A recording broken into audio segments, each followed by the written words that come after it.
Welcome to Herd Mentality, a podcast from StoneX where we discuss global dairy markets and what's driving them.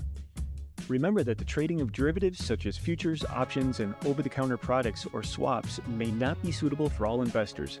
Derivatives trading involves substantial risk of loss, and past results are not necessarily indicative of future results.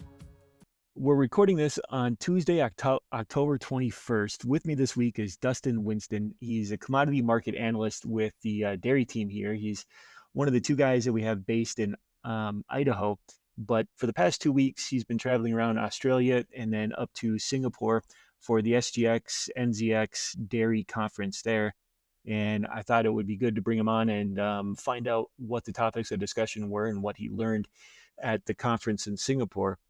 We just got the New Zealand milk production data here this week, and milk solids production for the month of September was up 3.4% from a year ago. That's a little bit stronger than the 2.5% that I was forecasting. So what were you hearing about New Zealand's milk production at the conference? Yeah, the milk production situation in New Zealand is a lot like you and I see here in the US, Nate. There's a lot of milk out there. Obviously, the numbers came in really strong. We're seeing very favorable conditions for these producers to be importing a little bit more supplementary feed and really pack on as much on the milk solids level as they can with palm and other things.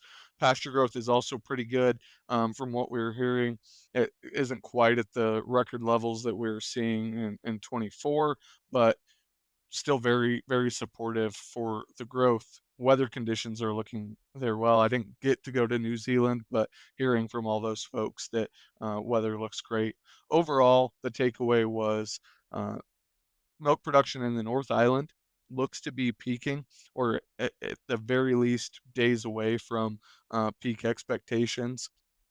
So we're seeing strong levels of the season there. This is that normal time we'd expect. South Island, they were thinking like Canterbury, they might still be a week or two. That they were kind of calling the end of October the expectation there for peak levels. But the interesting situation this year to previous years that we've seen is because of this supplementary feed that they're able to provide to the cows, a little bit hotter ration. They're expecting a bit more of a plateau, or at the very least, less of a drop off in milk production flowing through the rest of the season, particularly in the November timeframe, to that volume. And certainly the high milk price and profitable margins are helping to drive some of this.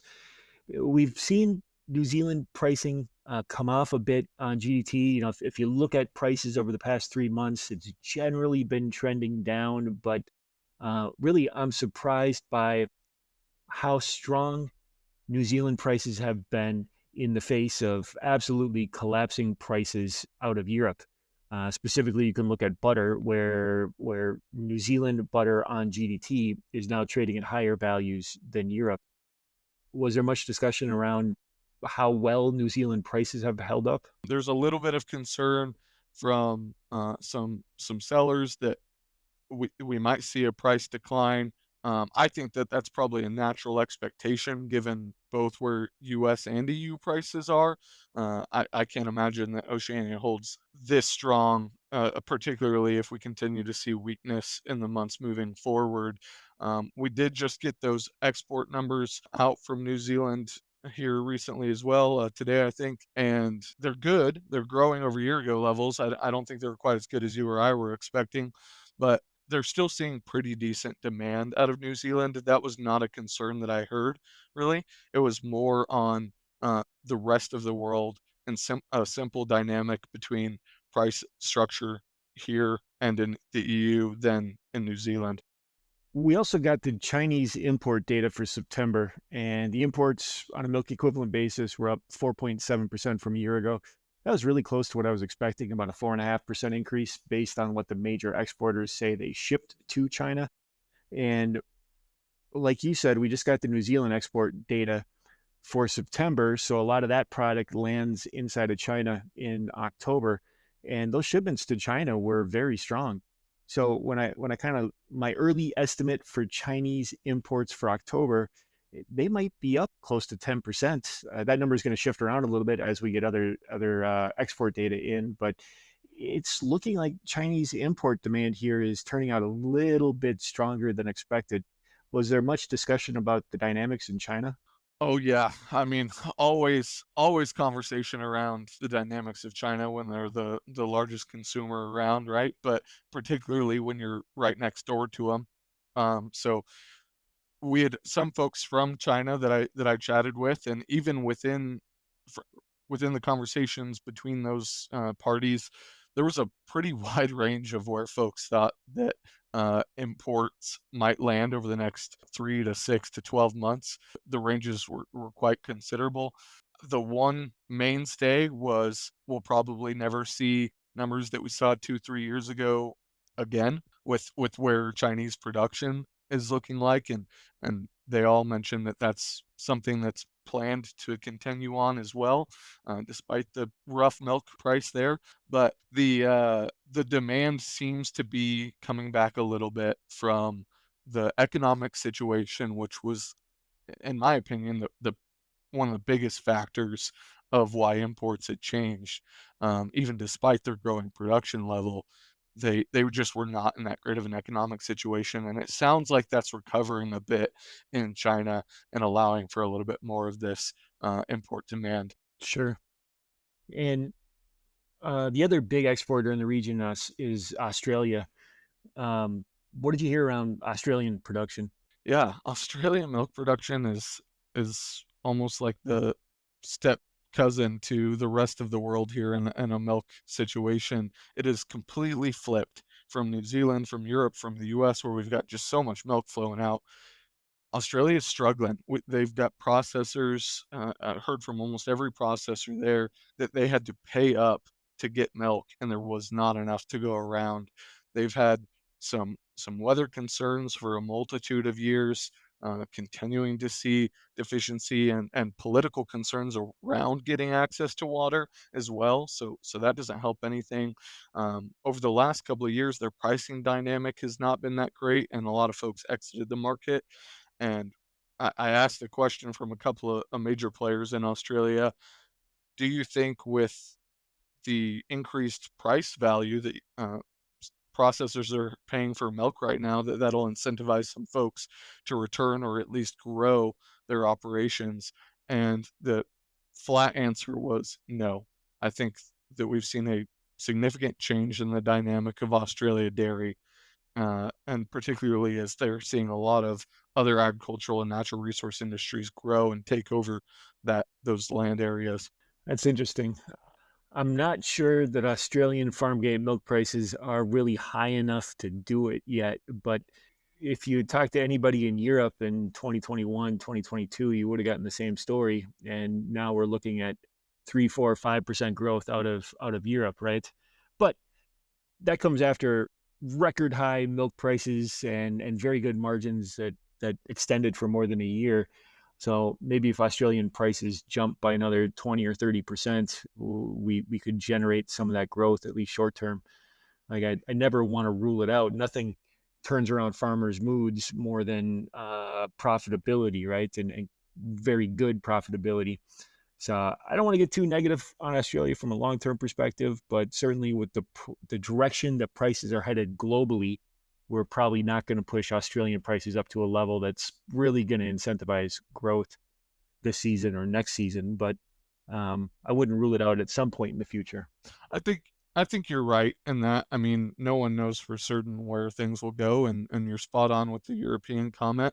I mean, shoot, we were saying almost the same thing, and a big caveat to why China started their production was New Zealand in a similar boat, and now we're seeing huge numbers out of them and great farm gate prices. So it's just the way of the world. The real interesting thing to me is you have a fairly large population that has a strong taste for dairy and demand for it there in Australia. So I'm curious to see where the level of import volume and what products those happen to be versus production and internal capacity that they've got, where that lands in the next couple of years. All right. With that, thank you, Dustin. Of course, thank you. The StoneX Dairy team spans the US, EU, Asia, and Oceania, providing market intelligence, analysis, and forecasts through our interactive data platform called StoneX Plus, as well as full-service brokerage on the major dairy exchanges, the CME, EEX, and SGX. If you're interested in finding out more about our market intelligence or brokerage services, you can find more information on stonex.com.